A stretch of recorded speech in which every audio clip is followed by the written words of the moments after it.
네, 오늘 6월 17일 수요예배 나오신 우리 성도님들을 환영합니다.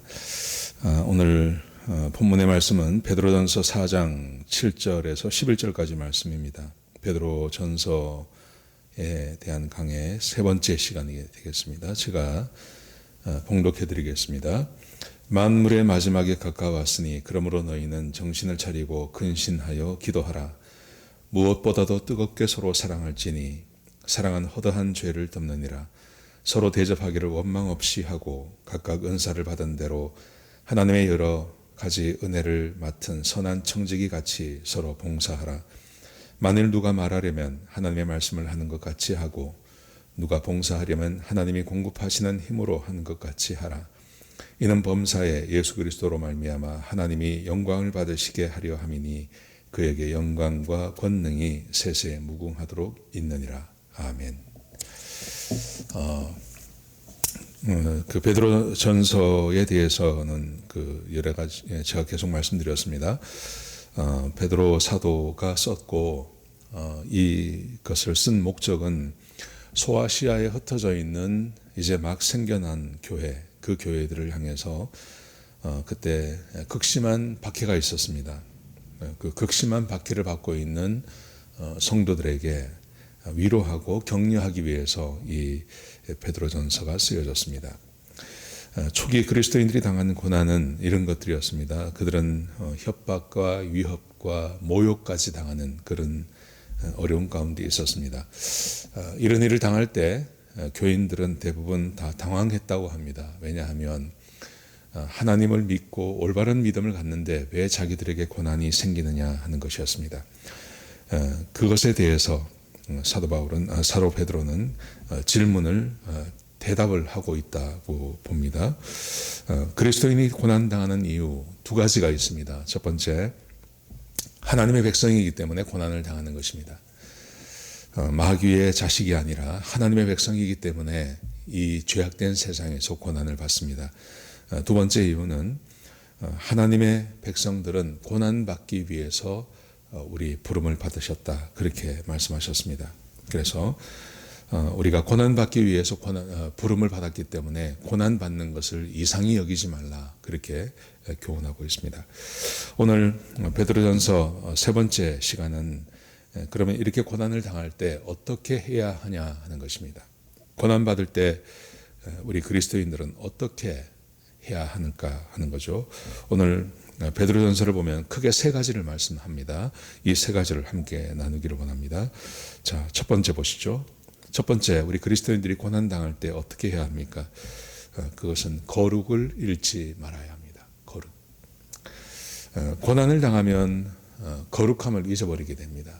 마치 사람의 그 인격이라 그러죠. 사람의 품위, 사람의 인격이 언제 없어지냐 하면 고난을 당하면 그 품격과 인격까지도 다 잃어버리게 됩니다. 아무리 고고하고 아무리 품격이 높은 사람이라 하더라도 예를 들어서 한 일주일 굶었다. 그러면 그 품격을 잃어버리게 됩니다. 아니면 극심한 어떤 그 고통을 받는 그런 상황이 되어버리면 그 인격도 품위도 다 잃어버리게 되는 것입니다. 마찬가지로 우리 그리스도인들이 그 고난을 받으면 거룩을 잃어버리게 됩니다. 자, 그 거룩을 잃어버리면 안 되는 이유에 대해서 한번 같이 한번 보시죠. 자, 1장 14절에 보시면 이렇게 말씀하십니다. 너희가 순종하는 자식처럼 전에 알지 못하던 때에 따르던 너희 사욕을 본받지 말고 오직 너희를 부르신 거룩한 이처럼, 우리 하나님을 거룩한 이라고 표현을 하고 있습니다. 오직 너희를 부르신 거룩한 이처럼 너희도 모든 행실에 거룩한 자가 되라. 고난받는 그리스도인들을 향해서 말하기를, 너희가 이런 고난을 당하지만, 여러 가지 고난을 당하지만 이 고난받는 동안 우리가 지켜야 될 것, 그것은 하나님을 닮아가는 삶을 포기하지 말라는 것입니다. 그래서 하나님을 하나님이라고 말하지 않고 거룩한 이라고 표현하고 있습니다. 그래서 16절에 보시면 기록되었을 때 내가 거룩하니 너희도 거룩할지어다 하셨느니라. 구약의 말씀을 인용했습니다. 하나님께서 말씀하시기를 내가 거룩하니 그의 백성들을 향해서 너희도 거룩하라 라고 하나님께서 말씀하셨습니다. 여러분 왜 그렇게 해야 되냐 하면 17절에 보시면 외모로 보시지 않고 각 사람의 행위대로 심판하시는 이를 너희가 아버지라 부른즉 너희가 나그네로 있을 때 두려움으로 지내라. 우리 아버지 하나님께서는 세상을 심판하십니다. 그때 세상을 심판하실 때 외모로 보지 아니하고 그들의 행위를 따라 행하는데 그때 그의 백성들이 거룩한 삶을 산 것을 하나님께서는 우리에게 기대하고 계신 것입니다. 그리스도인이 누구냐 하면 그리스도인은 하나님의 자녀입니다. 하나님의 자녀라는 것은 하나님의 속성을 가진 자입니다. 예를 들어서 사람의 자녀, 사람다운 거죠. 또 개의 그 새끼라 그러죠. 그러면 그 강아지는 개의 속성을 그대로 가지고 있는 것입니다. 그 다음에 말의 새끼들, 망아지라 그러죠. 그 망아지는 말의 속성을 가지고 있는 겁니다. 우리가 사탄의 자녀일 때는 사탄의 속성을 가지고 있었습니다. 근데 우리가 거듭나서 하나님의 자녀가 되었으면 그때는 하나님의 속성을 가진 자라는 것이죠.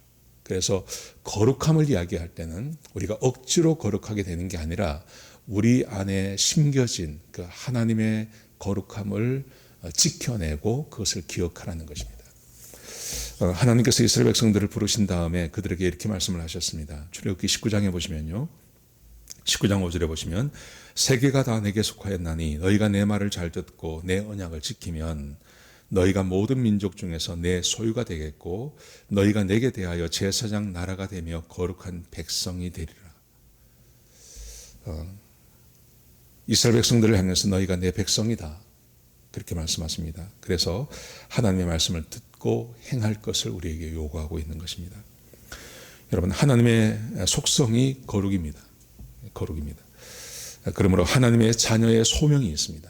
하나님의 자녀의 소명 또한 하나님의 성품을 닮은 거룩한 삶을 살아야 됩니다. 그런데 이 거룩한 삶을 살지 못하게 하는 것 중에 하나, 그것이 우리의 삶에 고난이 있게 하는 것입니다. 고난을 당하면 사람은 마치 이성을 잃어버리고 본성대로 돌아가는 것처럼 사람의 품위와 인격을 잃어버리는 것처럼 우리의 거룩한 속성도 잃어버리게 만드는 그런 역할을 하게 되는 것이죠. 그래서 고난을 당할 때일수록 우리는 거룩함을 지켜야 하는 것입니다. 자, 두 번째 고난을 당할 때 우리가 해야 될 것, 그것은 증인의 삶을 계속 살아야 합니다. 증인의 삶을 계속 살 것을 우리에게 요구하고 있습니다. 자, 우리가 구원받은 다음에, 그리스도인들이 구원받은 다음에 우리 그리스도인들 안에 우리에게 주어지는 소명 같은 것이 있습니다. 그 소명이 무엇인지 베드로전서는 이렇게 말합니다. 2장 9절에 보시면요. 그러나 너희는 택하신 족속이요 왕같은 제사장들이요 거룩한 나라요 그의 소유된 백성이니. 우리의 신분을 말하는 거죠. 근데 왜 그렇게 하셨냐 하면 이는 너희를 어두운 데서 불러내어 그의 기이한 빛에 들어가게 하신 이의 아름다운 덕을 선포하게 하려 함이라. 우리를 구원하셔서 그 사탄의 어둠 가운데 있던 우리들, 죽음 가운데 있던 우리들을 불러내어서 하나님의 자녀가 되게 하셨습니다. 기이한 빛에 들어가게 하셨습니다. 그러므로 우리의 소명은 어떤 거냐 하면 그렇게 하신 그 하나님의 아름다운 덕, 그 아름다운 덕을 계속해서 선포하는 것. 죽을 수밖에 없었고 죽었던 우리들, 어둠 가운데서 살아갈 수밖에 없고 또 사탄의 종되어서 살아갈 수밖에 없었던 저희들을 하나님께서 아무런 대가 없이 어느 것도 기대하지 아니하시고 예수 그리스도를 통해서 저와 여러분을 구원해 주셨습니다. 그런데 그 구원하신 이유, 그리고 우리가 구원함을 받은 우리들에게 있어서 한 가지 소명이 있다면 그 소명은 우리를 아무 대가 없이 구원하신 그 하나님의 아름다운 덕을 세상에 드러내는 것. 그게 우리 그리스도인들의 소명이라는 것이죠. 자, 그렇다면 어떻게 하나님의 그 아름다운 덕을 세상에 드러낼 수 있을까요? 선포할 수 있을까요? 그것을 이렇게 설명하고 있습니다. 베드로전서 그 다음 말씀 보시면요. 2장 11절에 보시면 사랑하는 자들아 거류민과 나그네 같은 너희를 권하노니 영혼을 거슬러 싸우는 육체의 정력을 제어하라. 너희가 이방인 중에서 행실을 선하게 가져 너희를 악행한다고 비방하는 자들로 하여금 너희 선한 일을 보고 오시는 날에 하나님께 영광을 돌리게 하려 함이라. 어떻게 하나님의 아름다운 덕을 선포하냐 하면 말로 하는 게 아니라 육체의 정욕을 제어하는 것입니다. 사람들마다 가지고 있는 그 육체의 정욕이 있지 않습니까? 근데 그 정욕을 제어하고 행실을 선하게 하는 것. 우리 행실을 선한 행실을 삶으로 하나님의 아름다운 덕을 선포한다는 것입니다. 이것에 대해서 선한 행실이라고 하면 사람마다 기준이 다 다릅니다. 선이라고 하는 그 기준이 다 다르기 때문에 그냥 선한 행실로만 이것을 이야기하면 사람마다 적용하는 부분이 다 다를 수 있습니다. 그런데 오늘 본문에 보시면 이 선한 행실이라는 것에 대한 구체적인 그 예가 나와 있습니다. 우리가 전혀 생각하지 못하는 예입니다. 자, 보십시오. 구체적으로 육체의 정욕을 제어하고 선한 행실을 함으로 그리스도의 아름다운 덕을 선포하는 게 어떤 것인지. 자, 보십시오. 2장 13절 그 다음 말씀 보시면요, 이렇게 말씀하세요. 인간의 모든 제도를 주를 위하여 순종하되. 인간의 모든 제도, 사람들이 만들어 놓은 그 제도에 순종하라. 그러면서 이렇게 말씀하세요. 혹은 그 순종하는 것을 예를 들었습니다. 혹은 위에 있는 왕이나 혹은 그가 악행하는 자를 징벌하고 선행하는 자를 포장하기 위하여 보낸 총독에게 하라. 지금 로마에서 쓰고 있지 않습니까? 그리고 그 주변 국가는 다 로마의 속국이었습니다. 거기에 총독을 보내죠. 거기 그 나라의 왕이 세워지는 게 아니라 황제는 로마에 있고 그 주변에 있는 그 로마의 속국들에게는 로마 황제가 보내는 총독이 있었습니다. 근데 그 총독에게 순종하라. 이게 참 우리하고 좀 다릅니다. 자, 15절 보십시오. 곧 선행으로 어리석은 자들의 무식한 말을 막으시는 것이라. 사람이 만들어낸 그 제도에 순종해야 된다. 그러면서 정치 지도자들에게 순종하라. 그렇게 말합니다. 지금 한국도 그렇고 미국도 그렇고 정치적인 투쟁이 아주 강하지 않습니까? 우리가 생각한 것보다 훨씬 강합니다. 여러분, 그런데 한 가지 분명한 사실은 하나님이 세우신다는 거죠. 하나님이 그 대통령, 왕 뭐 이런 사람들을 세우신다고 하나님께서 그렇게 말씀하셨어요. 근데 정치적인 성향이 맞지 않으면 거기에 불순종하지 않습니까? 제가 몇 해 전에 어떤 분이 그렇게 말씀을 하시더라고요. 자기는 민주당 쪽에 한국 분인데, 그래서 자기는 부시가 대통령 할 때 자기는 미국에 오지 않았다. 그래서 부시가 대통령에서 물러나고 그리고 민주당 쪽의 사람이 들어올 때 자기는 미국에 왔다고. 이제 여행 오는 걸 말하는 거예요. 그렇게 이야기하시더라고요. 그래서 제가 그럴 수도 있겠구나, 그렇게 생각을 했습니다. 여러분, 그런데 하나님께서 지금 모든 왕들, 모든 대통령들을 하나님께서 세우신다고 생각을 해보시면 그 대통령에게 순종하는 것이 곧 하나님께 순종하는 것이다는 거죠. 우리는 그래서 정치적인 투쟁을 하지 말라는 말이냐? 아닙니다.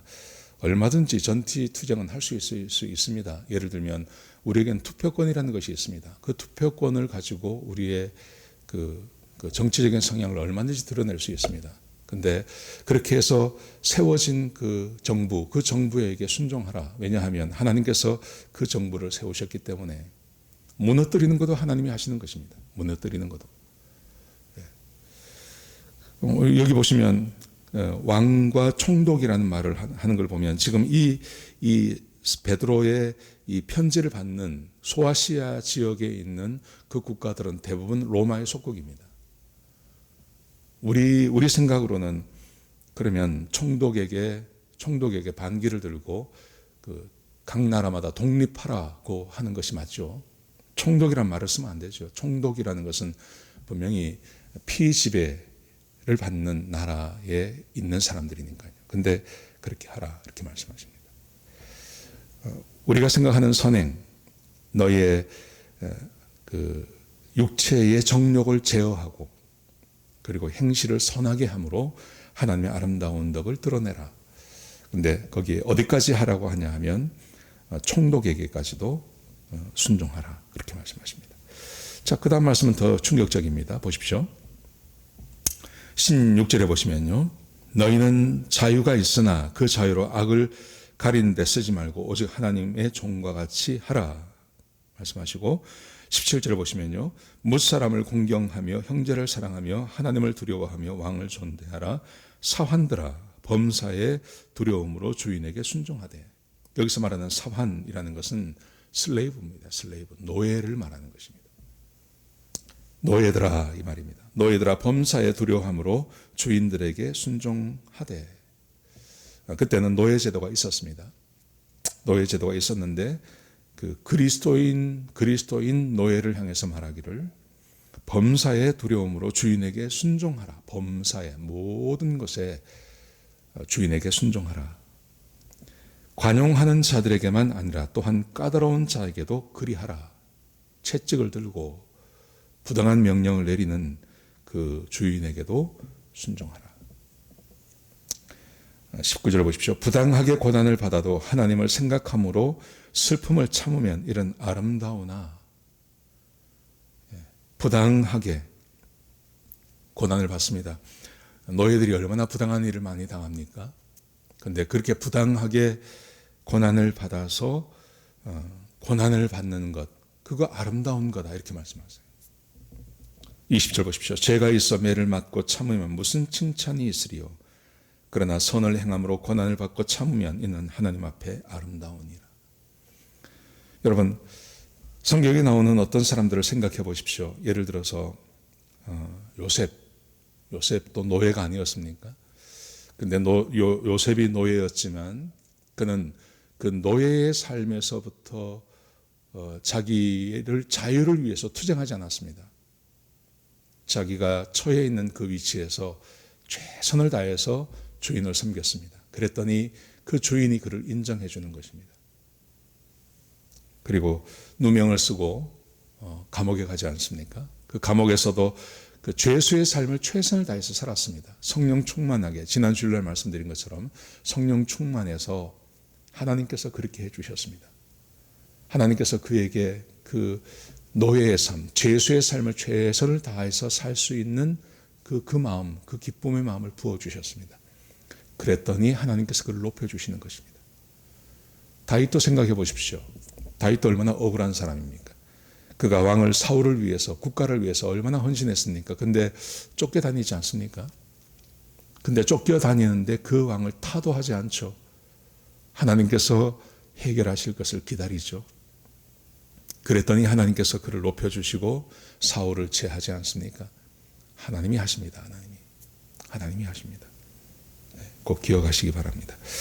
그래서 육체의 성욕을 제어하고 선한 행실을 선하게 함으로 그리스도의 아름다운 덕을 펼치라. 이 말의 의미는 그리스도인들은 할 수 있으면 선한 삶을 살라는 말입니다. 사장이 되셨습니까? 그러면 착하고 선한 사장님이 되십시오. 종업원이 되셨습니까? 착하고 선한 종업원이 되십시오. 자, 그러면서 예수님께서 친히 모본을 보여주셨다고 말씀하십니다. 2장 21절을 보십시오. 이를 위하여 너희가 부르심을 받았으니 그리스도도 너희를 위하여 고난을 받으사 너희에게 본을 끼쳐 그 자취를 따라오게 하려 하셨느니라. 예수님께서도 이 땅에 오셔서 로마의 속국인 그 나라에 태어나셨고요. 그분이 유대인이 아닌 로마인에 의해서 십자가에 못 박히지 않습니까? 총독에게요.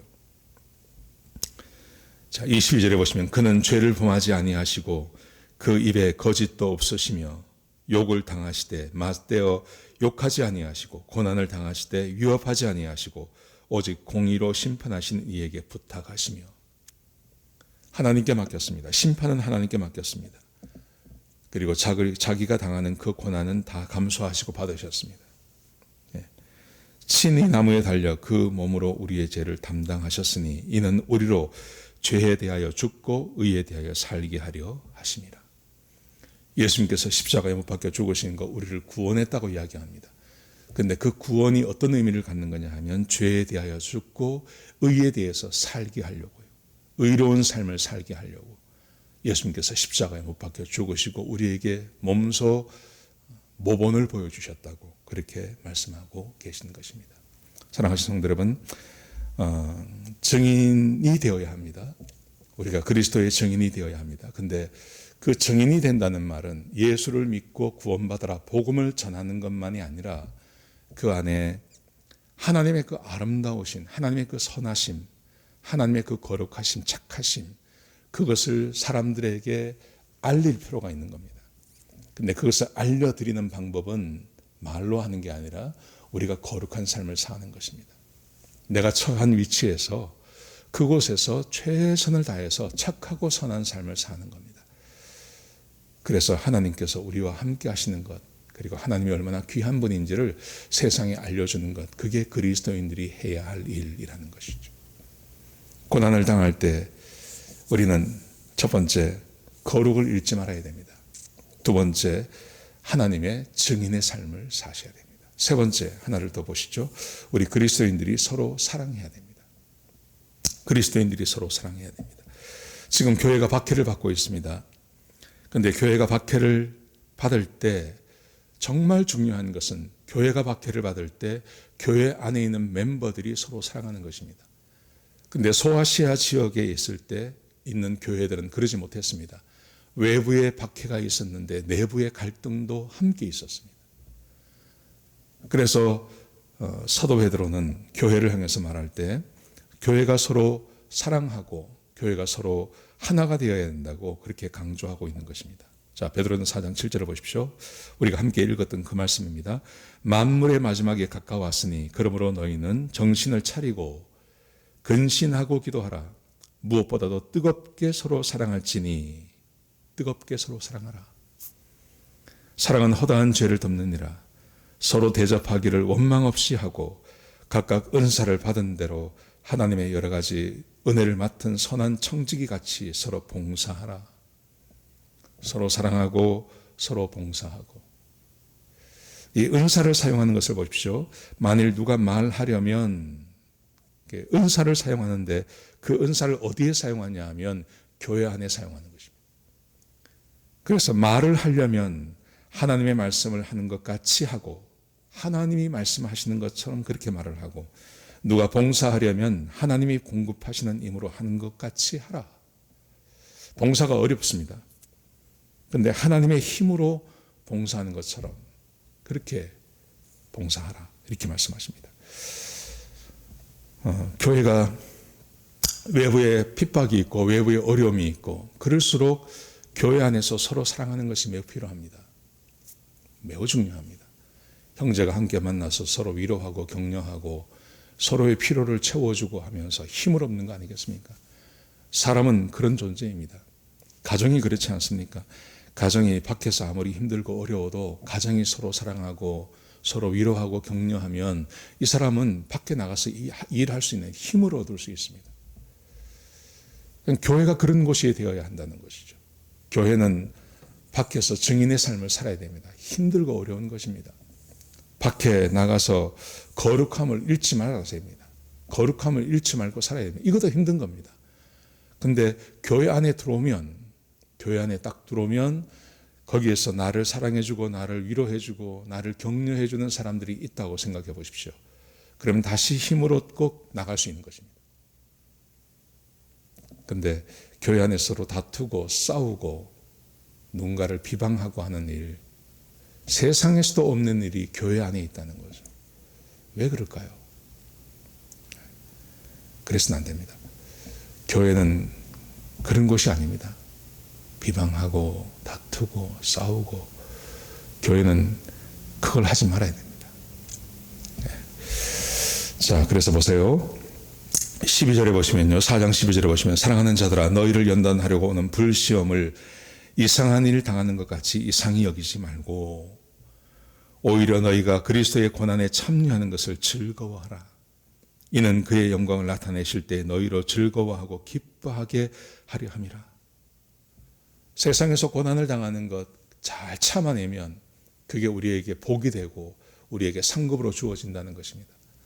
여러분, 그러기 위해서요, 우리가 이 세상에서 고난받을 때 해야 될 것, 거룩을 잃지 말아야 됩니다. 그리고 그리스도의 증인이 되어서 하나님의 그 아름다운 덕을 세상에 알리는 역할을 해야 됩니다. 그 역할을 해야 됩니다. 여러분, 그러기 위해서는요, 교회 안에서 서로 사랑하고 격려해주고 위로해주는 것이 우리 가운데 있어야 됩니다. 우리 가운데 반드시 그게 있어야 됩니다. 성도들 간에 그런 삶이 있어야 됩니다. 그렇지 못하면 세상에 나가서 실패할 수밖에 없죠. 세상을 이길 수가 없습니다. 세상을 이겨나갈 수 있는 힘을 우리가 상실하게 되는 것입니다. 이 말씀 꼭 기억하시기 바랍니다. 고난을 우리가 당할 수 있습니다. 그 고난을 이겨내야 됩니다. 그러기 위해서는 힘이 필요합니다. 그 힘이 성도들이 함께 모여서 위로하고 격려하는 것, 그것입니다. 오늘 이 말씀 꼭 기억하시고 그런 교회를 꿈꾸시는 저와 여러분 되시기를 주의 이름으로 축복합니다. 기도하시겠습니다. 하나님, 우리에게 귀한 말씀 주셔서 감사합니다. 아버지 하나님, 우리 사랑하는 성도님들 교회 안에서 서로 사랑하게 하여 주옵소서. 그래서 주께서 우리에게 맡기신 사명, 이 세상에 나가서 거룩함을 잃지 아니하고 이 세상에 하나님의 그 아름다운 덕을 선포하는 주의 백성들 되게 역사하여 주옵소서. 착하고 선한 삶 살게 하여 주시옵소서. 하나님, 이 세상에 그 왕에게, 그리고 이 세상의 제도에 순종할 줄 아는 그리스도의 백성들이 되게 하여 주옵소서. 하나님이 살아계셔서 이 세상을 심판하실 것을 알게 하여 주시옵소서. 염려하거나 걱정하지 않는 주의 백성들이 되게 역사하여 주시옵소서. 하나님, 우리 성도님들 축복해 주셔서 어려운 일 겪지 않게 하시고 이 힘들고 어려운 시간 잘 지나가게 하시고 우리의 삶을 다시 회복시켜 주시는 주의 은혜가 함께하는 복된 주의 백성들 되게 역사하여 주시옵소서. 주님 감사합니다. 예수님의 귀하신 이름으로 간절히 기도드렸습니다. 아멘.